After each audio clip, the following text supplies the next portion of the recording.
Hello everyone, मैं Aarti. Welcome to biology diaries. आज हम डिस्कस करेंगे इंट्रोडक्शन टू लाइफ प्रोसेसेस। चलिए फिर शुरू करते हैं। अब लाइफ प्रोसेसेस होते क्या हैं?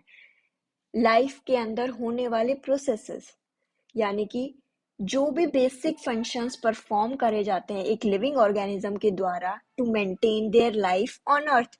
अर्थ पे रहने के लिए जो जो वो बेसिक फंक्शंस परफॉर्म होते हैं उसकी बॉडी में, those are called as the life processes. अब काफी सारे life processes हैं, we will discuss one by one. Nutrition, अब खाना कैसे प्राप्त करते हैं हम सरवाइव करने के लिए। ट्रांसपोर्टेशन, उस फूड का ट्रांसपोर्टेशन कैसे होता है एक प्लेस से दूसरे प्लेस में। Reproduction, control and coordination, excretion and respiration. अब वन बाय वन डिस्कस करेंगे इनके बारे में। चलिए फिर शुरू करते हैं। अब न्यूट्रिशन, न्यूट्रिशन जो है क्या होता है? न्यूट्रिशन यानी फूड। न्यूट्रिशन एक प्रोसेस होता है जिससे हम फूड इनटेक करते हैं और उस फूड को यूटिलाइज करते हैं for performing various functions of the body. तो हम कह सकते हैं न्यूट्रिशन में क्या क्या होता है। बेसिक स्टेप्स होते हैं इंजेशन। इंजेशन का मतलब होता है इनटेक ऑफ फूड, फूड का इनटेक करना। Digestion, next process is the digestion. Digestion यानी जो हमने फूड खाया है उसका डाइजेशन होना बॉडी में। Then absorption of the important minerals, nutrients from them. उस फूड से जो भी इम्पॉर्टेंट हमारे लिए हैं, न्यूट्रिएंट्स हैं, विटामिन हैं, मिनरल्स हैं, उनका बॉडी में एब्जॉर्प्शन होना। देन उसका एसिमिलेशन होना यानी कि उसका यूसेज करना। Got it? अब न्यूट्रिशन भी दो मोड ऑफ न्यूट्रिशन होते हैं। One is autotrophic and another is heterotrophic. Autotrophic नाम से ही पता चल रहा है ऑटोमेटिकली। ऑटो मतलब ऑटोमेटिक, जो ऑर्गेनिज्म अपना फूड खुद बना ले। Those organism are called as the autotrophs. अब हिट्रोट्रॉफिक न्यूट्रिशन क्या होता है? हिट्रोट्रॉफिक न्यूट्रिशन यानी वो लिविंग ऑर्गेनिज्म जो अपना फूड प्रिपेयर खुद से नहीं कर सकते हैं, यानी कि वो डिपेंड होंगे अदर ऑर्गेनिज्म के ऊपर अपना फूड बनाने के लिए। Got it?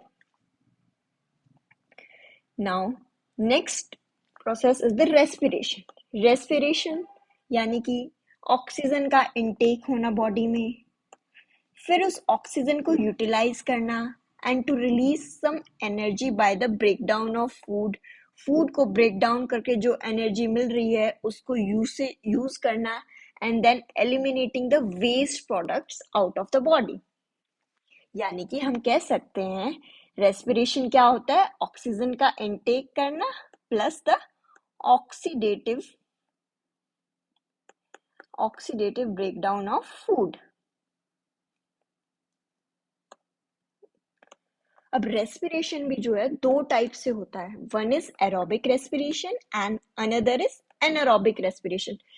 एरोबिक रेस्पिरेशन का मतलब है it occurs in the presence of oxygen.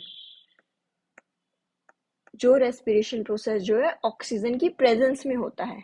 लेकिन जो एनारोबिक रेस्पिरेशन है it does not require oxygen, यानी कि ये मोड ऑफ रेस्पिरेशन जो है it occurs in the absence of oxygen. Got it? अब रेस्पिरेशन के भी काफी सारे अलग अलग रेस्पिरेटरी ऑर्गन्स प्रेजेंट होते हैं ऑर्गेनिजम्स में। जैसे कि ह्यूमंस में जो है लंग्स होते हैं जो परफॉर्म करते हैं रेस्पिरेशन। फिशेस में गिल्स होते हैं जो हेल्प करते हैं उन्हें एयर को रेस्पायर करने के लिए। Got it? Next process is transportation. Transportation मतलब ये भी एक प्रोसेस है in which movement of substances from one region to another, एक रीजन से दूसरे रीजन तक का मूवमेंट होना is called as the transportation. अब ट्रांसपोर्टेशन भी प्लांट्स में अलग तरीके से होता है, ह्यूमंस में अलग। प्लांट्स में जो है दो ट्रांसपोर्ट सिस्टम्स प्रेजेंट होते हैं, xylem and phloem. They constitute as a transport system. अब जाइलम जो है वो वाटर एंड मिनरल्स का ट्रांसपोर्ट करते हैं प्लांट्स में, और फ्लोएम जो है वो फूड का ट्रांसपोर्ट करते हैं प्लांट्स में। Got it. अब ह्यूमंस में कैसे होता है ट्रांसपोर्टेशन? ह्यूमंस में जो है सर्कुलेटरी सिस्टम होता है। For example like our heart perform pumping of blood throughout the body. Circulatory system होता है और एक लिम्फेटिक सिस्टम होता है।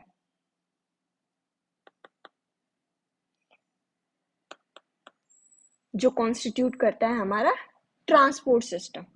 Got it. Next process is excretion. Excretion यानी वेस्ट प्रोडक्ट्स का एलिमिनेशन करना बॉडी से। Got it. अब ह्यूमंस के केस में जो है किडनी प्रेजेंट होती है जो एक्सक्रीशन का प्रोसेस जो है परफॉर्म करती है। जैसे other organisms like earth forms में जो है दैट इज आवर लीचेस, जिनके अंदर नेफ्रीडिया प्रेजेंट होते हैं, कुछ ट्यूबुलर लाइक स्ट्रक्चर होते हैं वो, जो हेल्प करते हैं अर्थ फॉर्म में एक्सक्रीशन के प्रोसेस को करने के लिए।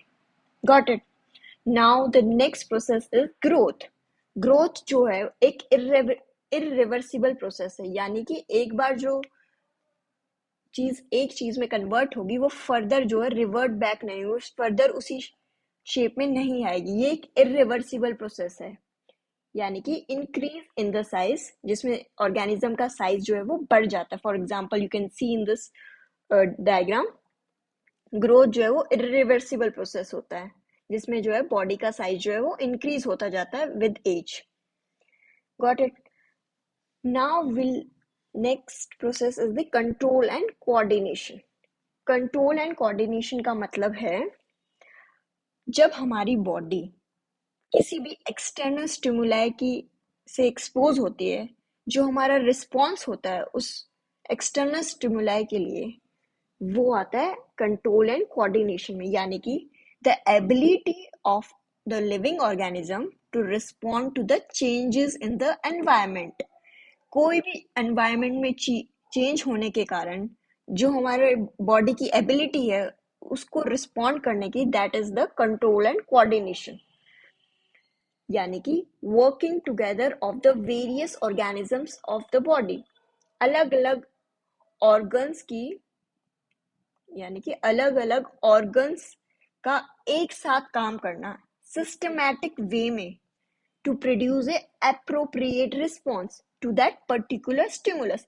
उस पर्टिकुलर चेंज, उस पर्टिकुलर स्टिमुलस के कारण जो काफी सारे बॉडी के ऑर्गन्स एक साथ मिलके एक सिस्टमैटिक वे में एक अप्रोप्रिएट रिस्पॉन्स देते हैं, उसको बोलते हैं कंट्रोल एंड कोऑर्डिनेशन।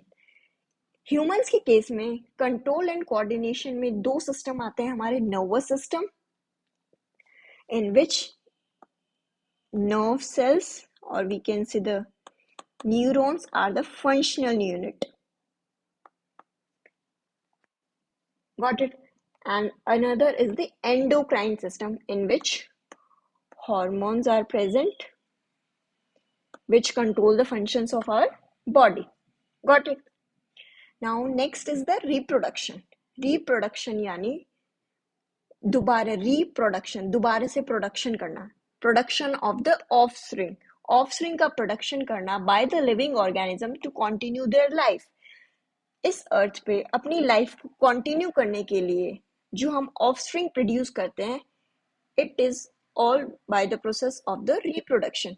अब रिप्रोडक्शन भी दो टाइप्स के होते हैं, one is asexual and another is sexual reproduction. अब एसेक्सुअल टर्म से ही पता चल रहा है, एसेक्सुअल मतलब सेक्स ऑर्गन्स का यूज नहीं होता है यहाँ पे, यानी कि the fusion of gametes is not involve in case of asexual reproduction.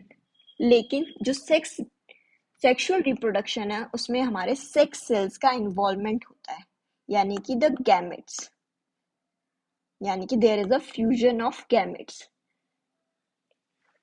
takes place to produce a offspring. This is the case of humans. Got it? So I hope you get all the information about the life processes. I hope this video is helpful to you. Share your views in comment section. Do like, share, subscribe to my channel for more videos. Thank you.